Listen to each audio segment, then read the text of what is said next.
एक मित्र ने प्रश्न पूछा है।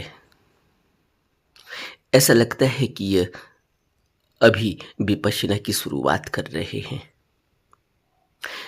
ये प्रश्न करती हैं कि विपश्यना के प्रत्येक भाग को कितने दिन तक करना चाहिए।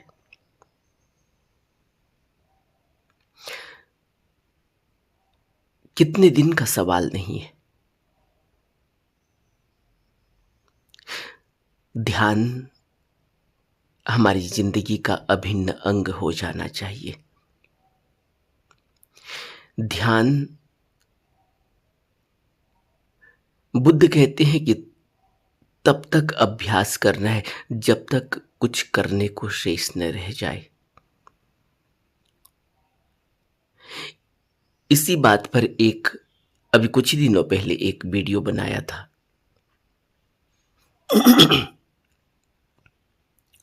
जब तक कुछ करने को शेष न रह जाए का अर्थ है कि जब तक हम सजग ना हो जाएं, अपनी उस अवस्था में न पहुंच जाएं जो हमारा मूल है। हम अपने मूल से बहुत दूर जा चुके हैं। बेहोशी कितनी ज्यादा हो चुकी है यह हम जानते हैं। हमारे जीवन का ढंग, जीने का ढंग, हमारा रहन सहन, हमारे मन की क्या स्थिति हो चुकी है हम जानते हैं।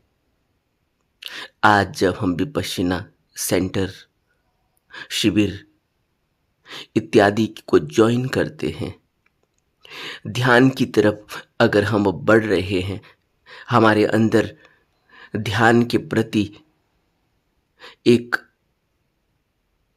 सचेतना आ रही है।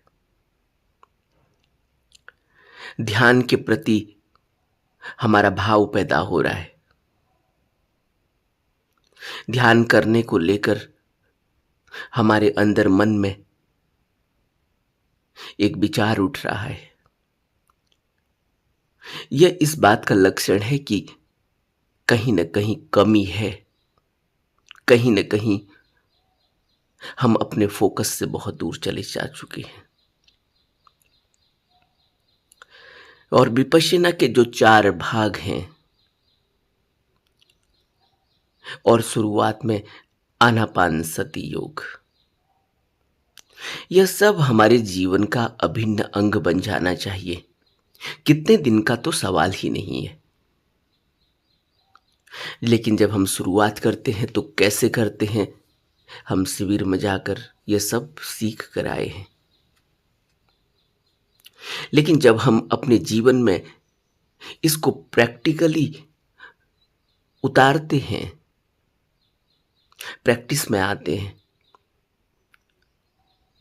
तब हमें अपनी कमियों का पता चलता है और उसको दूर करने के लिए जो हम प्रयास करते हैं, बार बार गिरते हैं, बार बार उठते हैं, वो ऐसा ही होता है जैसे एक छोटा सा बच्चा पहली बार खड़ा होना सीखता है, क्राउलिंग करता है,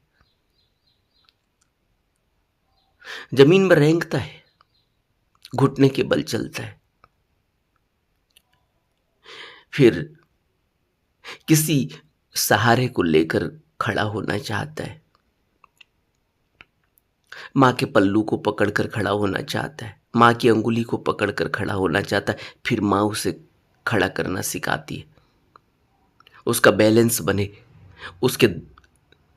उसको खड़ा करती है और अपने दोनों हाथों को बिल्कुल नजदीक में रखती है ताकि ये गिरने लगे तो इसको पकड़ा जा सके। कितना अद्भुत पल है वो। लेकिन कभी हमने विचार नहीं किया कि हमारा जीवन इसी तरह से है ध्यान में भी। जब हम ध्यान की शुरुआत करते हैं तो हम इसी तरह से दोबारा से अपने उस मूल स्वभाव को पा लेना चाहते हैं, स्थिर होना चाहते हैं, खड़े होना चाहते हैं। अभी हमारी जो स्थिति है उसमें हम बहुत बुरी तरह से क्राउलिंग कर रहे हैं। हाथ पांव के बल जमीन में रगड़ रहे हैं, अपने को खींच रहे हैं चारों तरफ को। यह हमारे मन की स्थिति है। यह हमें क्लब में ले जाता है, चलो वहां शांति मिलेगी। यह हमें रेस्टोरेंट में ले जाता है, चलो वहां शांति मिलेगी। यह हमें यार दोस्तों को उनके साथ रहने को मजबूर करता है कि चलो शांति मिलेगी। और होता क्या है, मन भटक जाता है, मन डाइवर्ट हो जाता है। तो लगता है कि चलो इतनी देर तो भूल गए, फिर अकेले में आते, फिर वही दिक्कत शुरू हो जाती है। और हमारा मूल स्वभाव है अकेलापन। हमारा मूल स्वभाव है ध्यान, स्थिरता, शांति, सजगता और समाधि। यह मन का मूल स्वभाव है। और इस मन को किसने दौड़ाया है? कोई दूसरा है क्या? क्या हम किसी ऑब्जेक्ट पर, किसी वस्तु पर ब्लेम, किसी व्यक्ति पर ब्लेम लगाना चाहते हैं? वो हम लगाते ही हैं कि इसकी वजह से हो गया। लेकिन हकीकत यह है कि हमारे अंदर वह सोचने समझने की क्षमता विकसित नहीं हो पाई, हम उसका इस्तेमाल नहीं कर पाए। और हम सबके अंदर वो फैकल्टी है। कोई भी मनुष्य उस फैकल्टी के बिना नहीं है। इसको बुद्ध कहते थे प्रज्ञा। प्रज्ञा के दो भाग बुद्ध ने बताए आर्य अष्टांगिक मार्ग में, सम्यक दृष्टि और सम्यक संकल्प। सम्यक दृष्टि का अर्थ है कि हम जो कुछ भी देखते हैं वो सम्यक होना चाहिए। सम्यक का अर्थ होता है पूरा पूरा।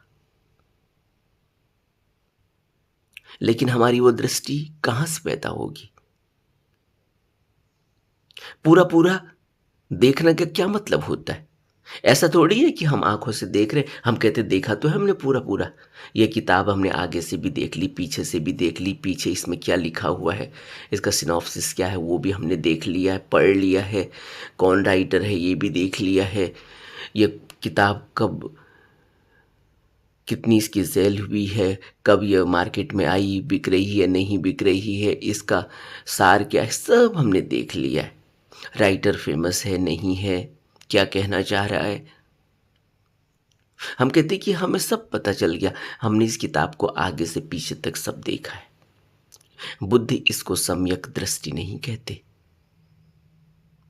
सम्यक दृष्टि बुद्ध कहते हैं कि आपके अंदर ऑब्जर्वेशन ऐसी होनी चाहिए, ऑब्जर्व करने की क्षमता होनी चाहिए। देखना सब कुछ नहीं है, ऑब्जर्वेशन। सामने से एक व्यक्ति आ रहा है, आप देख रहे हैं, आप कहेंगे मैंने तो पूरा देख लिया, मेरा फ्रेंड है, मैं जानता हूं। और हकीकत क्या है? उसकी आंखें कुछ बता रही हैं, उसका फेस कुछ बता रहा है, उसकी उसकी चाल कुछ बता रही है, उसके कदम कुछ बता रहे हैं। और सबसे बड़ी बात है उसका ऑरा। उसमें से एक हवा निकल रही है, उसमें से एक ऑरा निकल रहा है। उससे पता चलता है उसका माइंड सेट, उसके बोलने से पता चलता है उसकी स्थिति क्या है। उसकी शांति सब कुछ बता देती है, उसकी अशांति सब कुछ बता देती है, शब्दों की जरूरत भी नहीं पड़ती। लेकिन क्या हम वहां इतना कुछ देख पा रहे? और बुद्ध जिसको सम्यक दृष्टि कहते हैं, बुद्ध की सम्यक दृष्टि को तो देखो। बुद्ध तो हमारे मन के अंदर जाकर हमारी यात्रा, अनंत जन्मों की यात्रा का बखान कर देते हैं कि यह आदमी आया कहां से है, इसके जीवन की यात्रा, पिछली यात्राएं क्या हैं, कहां से ये यहां तक पहुंचा है। सम्यक दृष्टि का वो पीक है।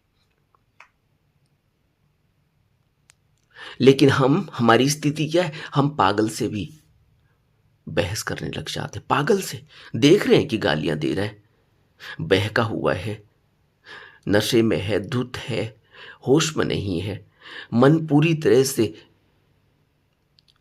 व्यथित हो चुका है, दुखी हो चुका है, बेहोश हो चुका है, पागल हो चुका है, सब अपना उसने खो दिया है।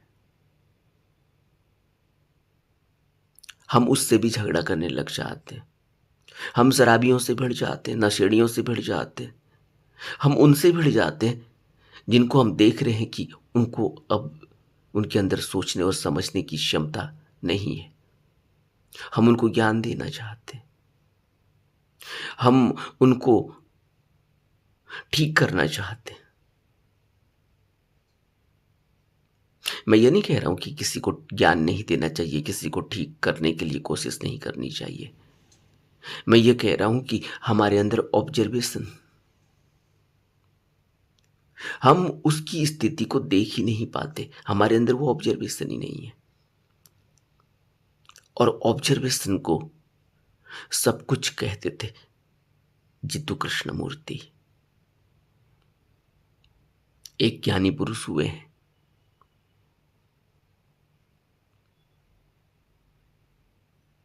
और हमारी स्थिति क्या है? अब हम जब ध्यान करना चाहते हैं तो हम कहते हैं कि कितने दिन। क्या आप यह सोचते हैं कि आपने विपश्यना को कर लिया, अब उसमें आपको सर्टिफिकेट मिल गया, तो आप क्या सोचते हैं कि अब आपको क्रोध नहीं आएगा? अब आप क्या सोचते हैं कि आपके अंदर काम वासना, तृष्णा, इच्छाएं नहीं उठेंगी? आपका सब कंट्रोल हो गया सब पर। अब आप बिल्कुल बुद्धत्व वाली स्थिति में पहुंच गए।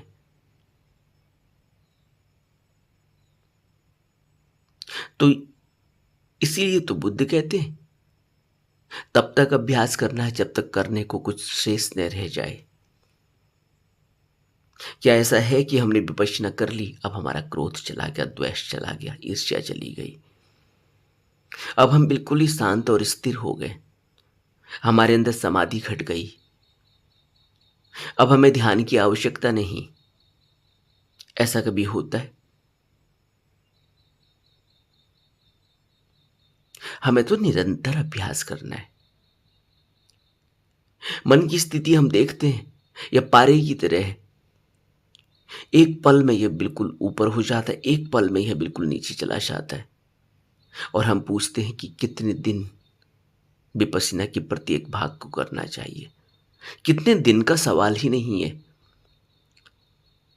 जब तक सांस चल रही है तब तक करना है।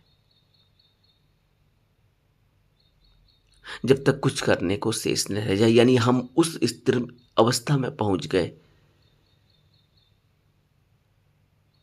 जहां अब हम अडोल हैं, अब हम नहीं डोलते। अब कोई तृष्णा, कोई द्वेष, कोई ईर्ष्या, कोई जलन, कोई मोह, कोई लोभ, कोई अहंकार, कोई मैं मेरी, कोई आत्मभाव अब मुझे नहीं परेशान कर सकता, नहीं डगमगा सकता, नहीं हिला सकता। बुद्ध कहते थे कि मैं तो एक ताड़ के वृक्ष की तरह हो चुका हूं, सर कटा हुआ ताड़ का वृक्ष, जिसमें अब किसी भी प्रकार का विकार असर नहीं करता।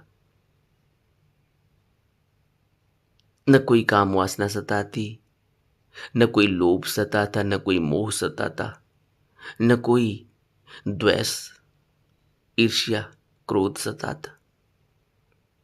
क्या है ये ताड़ का वृक्ष? सर कटा हुआ ताड़ का वृक्ष।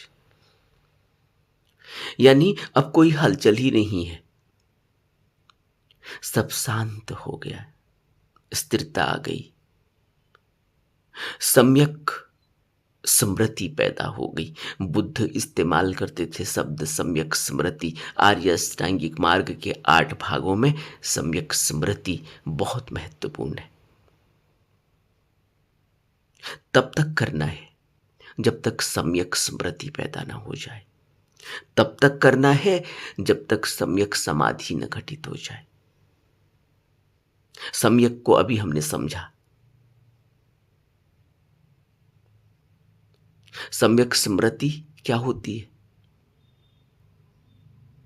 सम्यक स्मृति होती है कि होश पूर्वक पल पल को जीना। किचन में गए हैं, भोजन बना रहे हैं, पल पल का ख्याल रहे। और हमारी क्या स्थिति है? हम भोजन बना रहे होते हैं, बनाते बनाते हम मसाला डालना भूल जाते हैं, बनाते बनाते हम नमक डालना भूल जाते हैं, बनाते बनाते हमें पता ही नहीं चलता कि हमने कितना तेल डाल दिया। बनाते बनाते हम ये भूल जाते हैं कि हमने छौंकने में क्या क्या चीजें डाली है। और जब खाने लगते तब अरे ये तो डाला ही नहीं। कितनी आंच में पकाना चाहिए खाना? आंच ज्यादा हो रही है, कम हो रही है, भोजन जल रहा है, सही से नहीं पक रहा है, या ज्यादा पक गया है। हम किस अवस्था में हैं जरा सोचो तो। बर्तन मलते हैं, हम वहां भी नहीं होते, इतनी जल्दी में है कि वो बर्तन आधा अधूरा मला गया है, उसमें निशान पड़े हुए हैं, वो जूठा ही रह गया, उसमें साबुन वैसा ही रह गया। हम किस स्थिति में हैं, कभी इस बात पर विचार किया? ये छोटी छोटी चीजें। बुद्ध सम्यक स्मृति कहते थे, पल पल का होश बना रहे। कदम बढ़ रहा है किचन की तरफ, होश रहना चाहिए कि मैं किचन की तरफ जा रहा हूं। कदम बढ़ रहा है बाथरूम की तरफ, तो होश रहना चाहिए कि मैं बाथरूम की तरफ जा रहा हूं। मैंने स्विच ऑन किया, लाइट जल गई, अब मैं वहां ब्रश कर रहा हूं, मैंने ब्रश उठाया, मैंने पेस्ट उठाया, ब्रश में पेस्ट लगाया, हाथ से मुंह तक, ब्रश को बाएं से लेकर दाएं तक दांतों में रगड़ रहा हूं, पता चल रहा है, पूरा होश है। इतनी स्थिरता होनी चाहिए। और हम क्या करते? सब कुछ ऑटो पायलट मोड में चल रहा है। कब हम बिस्तर से उठे, बाथरूम पहुंच गए, लाइट जल गई, ब्रश उठा लिया, पेस्ट लगा लिया, मुंह में लगा लिया, बाएं से दाएं, दाएं से बाएं, अंदर बाहर सब दांतों को रगड़ लिया, कुल्ला कर लिया, मुंह धो लिया, आंखें धो ली, सब कुछ करके पोंछ पाछ के हम आ भी गए। और कोई पूछे कि आप होश में हैं? पता चलेगा कि होश में नहीं। और कहेंगे जरूर कि हाँ हाँ होश में, ये सब करके आए तो होश में नहीं है। लेकिन पूछो तो कि क्या वो पहला कदम तुम्हें याद है जो तुमने बिस्तर से नीचे रखा था? वो हर स्टेप तुम्हें याद है? तुमने कब स्विच ऑन किया तुम्हें याद है? और तब अचानक ख्याल आएगा स्विच ऑन का तो याद ही नहीं, स्विच ऑफ किया या नहीं किया? बाथरूम से वापस आ गए, स्विच ऑफ किया भी नहीं। और मैं तो ऐसे ऐसे लोगों को जानता हूं, ऐसे ऐसे लोगों से मिला हूं, उनके साथ रहा हूं, जो बाथरूम से वापस आ जाते थे और उनका नल खुला हुआ रहता था। वो ऑफिस चले जाते थे, नल खुला हुआ रहता था। सोचो क्या स्थिति रही होगी। मैं ऐसे ऐसे लोगों को जानता हूं, अच्छे से मिला हूं, उनसे बात हुई है उसी संदर्भ में, जो ऑफिस पहुंच गए और किचन में उन्होंने दूध रखा हुआ है उबाल आने के लिए, गर्म करने के लिए। मैं ऐसे ऐसे लोगों को जानता हूं जो खाना गैस में गैस जलाकर खाना पकाने के लिए रख गए और वो फिर उसके बाद चले गए, बाजार चले गए, कहीं और चले गए। ये क्या स्थिति होती होगी जरा सोचो। हम ऐसी स्थिति में नहीं होंगे अभी, ये तो और भी पीक हो गया, लेकिन हमारी स्थिति भी बेहोशी वाली ही है। और बुद्ध कहते हैं सम्यक स्मृति समाधि का अंग है। तुम समाधि की तरफ बढ़ रहे हो, तुम्हारी विपश्यना ठीक चल रही है, इसका यह परिणाम तुम्हारे सामने आएगा कि तुम्हारी सम्यक स्मृति बनने लगेगी, तुम्हारा होश जगने लगेगा, तुम्हारे कदम, तुम्हारा हर कृत्य उसमें होश, उसमें स्मृति बनी रहेगी। आज हमारी क्या स्थिति है? हम बैंक पहुंच गए, ऑफिस पहुंच गए, बाजार पहुंच गए, तब देखते हैं अरे मोबाइल तो घर ही रह गया। अब घर रह गया ये भी पता नहीं है, अब लगता है कि गिर गया। घर में थोड़ी छोड़ा था, घर से तो लाए ही थे। ऐसे ही पैसे, लगता है कि अरे पर्स तो घर खो गया लगता है, और मालूम पड़ा कि पर्स घर से लिया ही नहीं था, और पहुंच गए डेस्टिनेशन पर। यह बेहोशी की अवस्था में हम जीवन जी रहे हैं। हम सब कृत्य करते हैं, हम रोज ऑफिस से आते हैं, ऑफिस से वापस आते हैं, लाखों रुपए कमा रहे हैं, हमने बाल बच्चे पैदा किए हैं, घर परिवार बनाया हुआ है, हम सब कृत्य कर रहे हैं। एक सोसाइटी में हमारा नाम है, स्टेटस है, पद प्रतिष्ठा, सब कुछ है। हमें लगता है कि हम पूरे होश में जीवन जी रहे हैं, लेकिन हमारी बेहोशी, कितनी बेहोशी है जरा देखो। बुद्ध कहते थे कि बेहोशी कितनी ज्यादा है। बुद्ध होश नहीं मानते कि तुमने घर परिवार बनाया है, तुम रोज घर परिवार में रहकर सब कृत्य कर रहे हो, भोजन बना रहे हो, ऑफिस जा रहे हो, लाखों रुपए कमा रहे हो, पब्लिक डील कर रहे हो, सब कुछ कर रहे हो, लेकिन बुद्ध इसको होश नहीं मानते। क्या है बुद्ध का होश? तो जो इन्होंने प्रश्न पूछा है कि कितने दिन प्रत्येक अंग को करना चाहिए, रोज करना चाहिए, और तब तक करना चाहिए जब तक कुछ करने को शेष न रह जाए, जब तक इतना होश न पैदा हो जाए, जब तक वह स्थिति ना आ जाए जिसको बुद्ध कह रहे हैं कि सर कटा हुआ ताड़ का वृक्ष, जब कोई क्रोध अब नहीं उठेगा, जब अब कोई काम वासना नहीं उठेगी, उससे ऊपर उठ लिया गया है। काम वासना बहुत नीचे का तल है, क्रोध बहुत नीचे का तल है, बेहोशी का तल है, तृष्णा बहुत नीचे का तल है। जो व्यक्ति क्रोध नहीं करता और जो व्यक्ति क्रोध करता है, और रोज हम घर में देखते हैं, इन दोनों व्यक्तियों में आप फर्क देख सकते हो। एक व्यक्ति झगड़ा करता है, एक व्यक्ति झगड़ा नहीं करता, इन दोनों व्यक्तियों में आप फर्क देख सकते हो। दूर तटस्थ तो बने रहकर अगर आप देखना चाहें तो देख सकते हैं, और आपको हंसी आएगी। जिन बातों पर, जिन शब्दों को लेकर घर में तनातनी हो जाती है, वाद विवाद हो जाता है, तलाक तक की नौबत आ जाती है, जीवन तक दांव पर लग जाता है, उन बातों को, उन शब्दों को अगर आप सुनेंगे तो आपको हंसी आएगी कि ये बिल्कुल ही बेकार की बात है, व्यर्थ। मैं एक आदमी को जानता हूं, और बहुत अच्छे से जानता हूं। उस आदमी का घर में तलाक हो गया सिर्फ इस बात से कि वह टूथपेस्ट जो इस्तेमाल करता है, उसकी पत्नी वैसा टूथपेस्ट इस्तेमाल नहीं करती, वो दूसरा इस्तेमाल करती है, और वो टूथपेस्ट लेके आता है जो वो इस्तेमाल करता है। पत्नी ने कहा कि मैं ये इस्तेमाल नहीं करती, नई नई शादी हुई, पत्नी ने कहा कि मैं ये इस्तेमाल नहीं करती, मेरे लिए वो वाला टूथपेस्ट लाना। वो बोला कि व्यर्थ का पैसा खर्च करवाओगी, जब टूथपेस्ट आ रहा है घर में तो एक ही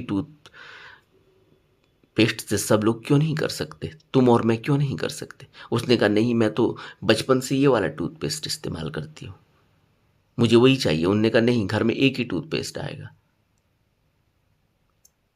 अब तुम्हें हंसी आएगी कि यह कोई झगड़ा करने की बात है, ले आओ दूसरा टूथपेस्ट, क्या फर्क पड़ता है? 10 रुपए का भी टूथपेस्ट आता है आजकल। लेकिन तुम्हें हंसी आ रही होगी, इतनी सी बात पर बात हाईकोर्ट तक पहुंच गई, कहां कहां पहुंच गई, और हाईकोर्ट से तलाक हुआ। उसमें 12 साल लगे,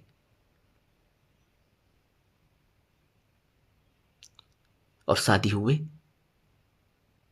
15 दिन हुए थे। इस जीवन को देख रहे हो आप कैसे नरक निर्मित हो जाता है? इस बेहोशी को आप देख रहे हो? लेकिन इन आदमियों से पूछो, इन लोगों से पूछो कि तुम बेहोशी का जीवन जी रहे हो, ये कोई जीवन जीने का तरीका है? तो ये कहेंगे तुम हमें बेहोश समझ रहे हो। हमने हाई कोर्ट तक फाइट की है, हमने जज को कन्विंस किया, मैंने इतने एडवोकेट बदले, मैंने इतनी बार जिरह की,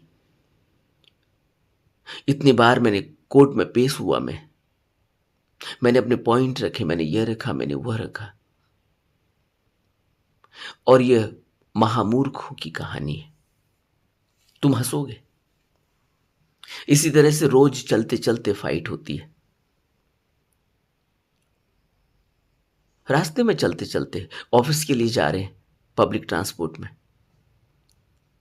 किसी की कुछ बात नहीं, कुछ ऐसे ही विवाद हो जाता है। ऐसे ही किसी से तुम्हारा बैग टकरा गया, उतने में ही झगड़ा हो जाता है। किसी से तुम्हारा पांव भीड़ में इधर उधर धक्का लग गया, हो जाता है झगड़ा। और वो झगड़ा धीरे धीरे इतना बढ़ जाता है, क्योंकि हर आदमी तो अंदर से पका हुआ है। वो झगड़ा वहां पर का थोड़ी है, वो तो अंदर पहले से चल रहा है, वो लेकर आया हुआ झगड़ा। अब बस तुम जरा सा उसमें टच कर दो, तुम्हारे सर पड़ जाएगा। और ऐसा हम सब अपना झगड़ा लेकर चल रहे। और जब हम विपश्यना करने जाते हैं, ध्यान करने जाते हैं, इसलिए तो जा रहे हैं, हमें पता तो चल रहा है अब कि हमारी स्थिति क्या हमारी हो चुकी है, हमारी क्या दुर्दशा हो चुकी है। और जब हम ध्यान करने जाते हैं तो वहां हम प्रश्न पूछते हैं कि कितने दिन ध्यान करना है। और बुद्ध कहते हैं कि जब तक कुछ करने को शेष न रह जाए तब तक करना है, प्रत्येक अंग का तभी तक करना है। प्रत्येक अंग जिसको हम कह रहे हैं, विपश्यना के 4 ही तो अंग हैं। आनापानसती को छोड़ दें अगर शुरुआत में आनापानसती और फिर बाकी के 4 अंग, इन 4 अंगों में धर्मानुपश्यना सबसे अंत में आता है। और धर्मानुपश्यना सबसे कठिन है, क्योंकि वहां तो अपने को ही देखना होता है, अपने धर्मों को देखना होता है। और तुम कहते हो कि कितने दिन प्रत्येक अंग का अभ्यास करना है। यह सब कुछ तो जीवन का हिस्सा हो जाना चाहिए। पल पल अपने क्रोध को देखते रहो, धर्मानुपश्यना। अभी क्रोध नहीं है, धर्मानुपश्यना की अभी क्रोध नहीं है। अभी क्रोध उठा है, देखना कि अभी क्रोध उठा है। ये देखने मात्र से ही वो क्रोध गिर जाएगा, उसकी इंटेंसिटी खत्म हो जाएगी, उससे जो घटना घट सकती थी वो बच जाएगी। और ये व्यर्थ के जो झगड़े हुए हैं, टूथपेस्ट नहीं इस्तेमाल करने की वजह से, या लाल मिर्च खाता है एक आदमी, दूसरा नहीं खाता, वो कहती है मैं तो लाल मिर्च डालूंगी, मेरा तो बगैर इसके खाना ही मैं बचपन से खा रही हूं। कोई कहेगा मुझे तो यह खाना है, कोई कहेगा मुझे यह पहनना है, वो कहेगा नहीं यह नहीं पहन सकते। इन बातों में घरों में झगड़े हो रहे हैं, और वो बातें जो बिल्कुल नगण्य हैं, कोई लेना देना नहीं, जिसका जो अपनी अपनी इंडिविजुअलिटी है, कौन क्या कर रहा है कौन क्या नहीं कर रहा है। लेकिन दूसरा उसमें टांग अड़ाता है, वो कहता है मेरी पत्नी है मेरे हिसाब से चलेगी, पत्नी कहती मेरा पति है मेरे हिसाब से चलेगा। बच्चे कहते हैं कि माँ बाप के हिसाब से थोड़ी चलेंगे, हमारी भी अपनी कोई आइडेंटिटी है। और माँ बाप कहते हैं कि बच्चे हमारे हिसाब से चले। जीवन नरक बन रहा है। इसीलिए तो ध्यान की आवश्यकता है। हमें पता तो चले कि हम हैं कौन, हम कर क्या रहे हैं यहाँ। हमारी स्थिति में और एक जानवर की स्थिति में बहुत बड़ा फर्क है क्या? हमारा जीवन भी ऐसे ही नरक हो जाने वाला है। और अंत अंत तक, जब तक मृत्यु होती है, तब तक हम बिल्कुल ही जानवर की तरह हो जाते हैं। जानवर से भी बहे गए गुजरे हो जाते। जानवर के अंदर भी इतना मोह नहीं होता जितना हमारे अंदर पैदा हो जाता है अपनी उन वस्तुओं और उन व्यक्तियों को लेकर। और फिर प्राण भी नहीं निकल पाते। तड़पता है, गिड़गिड़ाता है, रोता है, पीटता है, मुंह से आवाज नहीं निकलती, आंख से आंसू निकलते हैं, लेकिन प्राण नहीं निकल रहे हैं। मोह इतना ज्यादा है, हर एक की चिंता है।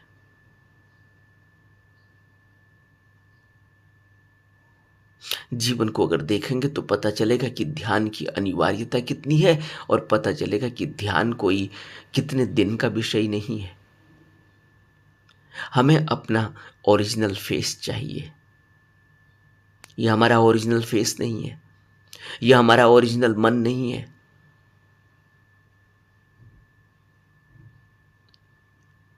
धर्मानुपश्यना विपश्यना का अंतिम भाग है,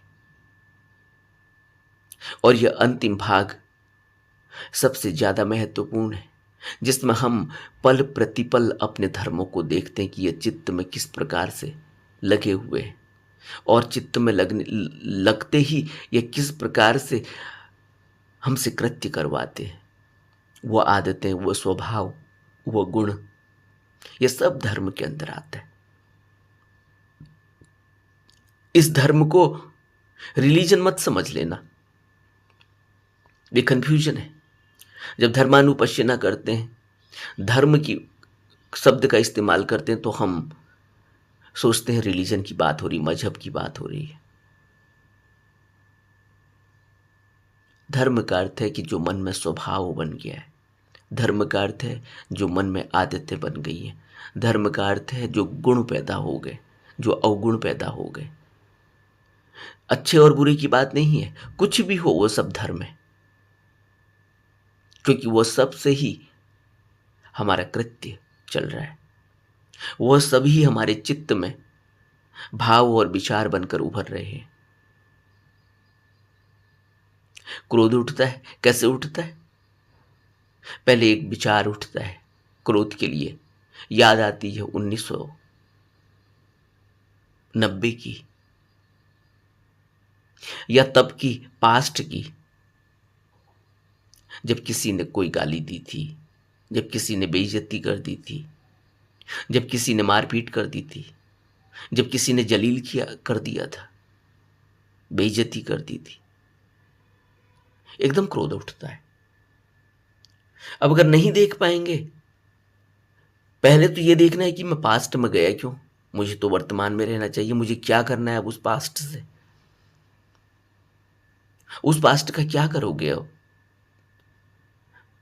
सालों पुरानी बात है, जो हुआ हुआ।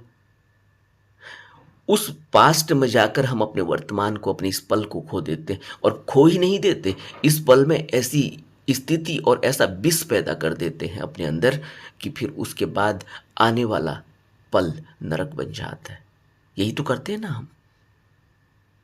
पास्ट की उस घटना में चले जाएंगे जहां यह सब हुआ, और उसके बाद वो पल से तो गायब हो ही गए, और फिर जब होश आया तो अंदर इतना द्वेष पैदा हो चुका है, इतना क्रोध पैदा हो चुका है कि अब जो अगला पल आ रहा है उसमें वही द्वेष और वही क्रोध से जीवन जिया जा रहा है। और कहाँ की भड़ास कहाँ निकलती है। पास्ट में कुछ हुआ था, वहां चले गए थे, ध्यान वहां चला गया था, और जब लौट कर आए हैं तो बच्चे को एक थप्पड़ जड़ दिया। बच्चे की कोई गलती नहीं है, वो रोज कर रहा है वही काम, लेकिन अभी क्योंकि हम वहां गए हुए थे, द्वेष उठा मन में, क्रोध उठा मन में, और तुरंत बच्चे पर ये हम जी रहे हैं ऐसा जीवन। और हम कहते हैं कितने दिन करना है प्रत्येक अंग को? प्रत्येक अंग को जीवन भर ही करना है। तब तक करना है जब तक कुछ करने को शेष न रह जाए। जब तक तुम यह ना समझ लो कि अब मैं सर कटे हुए ताड़ के वृक्ष की तरह हो चुका हूं। अब मेरे अंदर कोई विकार नहीं, कोई निवरण नहीं। अब अब मैं बिल्कुल ही शुद्ध, स्फटिक, सफेद, शुद्ध मन, शुद्ध चित्त वाला हो चुका हूं। बोधि चित्त मेरे अंदर खिलने लगा है। यह अवस्था आती है जब ध्यान लगने लगता है, जब स्मृति सम्यक होने लगती है, तब सम्यक समाधि घटती है। सम्यक समाधि में यह होता है। वही बुद्धत्व प्राप्ति के लक्षण है। तो यह कहना कि कब तक करना है प्रत्येक अंग को, कितने दिन की बात कर रहे हो? जन्मों जन्मों में भी हो जाए तो समझो कि जल्दी हो गया, और हम कह रहे हैं कितने दिन करना है। ये कोई ऐसी दवा वाली बात नहीं है कि आप 3 खुराक ले लो, 3 दिन ले लो, सुबह शाम ले लो, सब ठीक हो जाएगा। दिन में भी हो सकता है। कितने दिन, कितने दिन की बात ही नहीं है। बात तो, घटना तो एक पल में घटती है, लेकिन उस पल तक पहुंचने के लिए हमें कितनी तैयारी करनी पड़ती है। घटना तो एक पल की है जब समाधि लगेगी, जब सब कुछ ही काया पलट हो जाएगी, जब कैटापल्ट हो जाएगा, जब हम नहीं रहेंगे। वो तो पल की बात है, लेकिन उस पल के लिए जो तैयारी करनी है वह पूरे जीवन करनी है।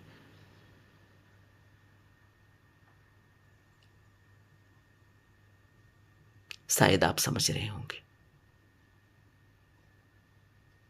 नमो बुद्धाय।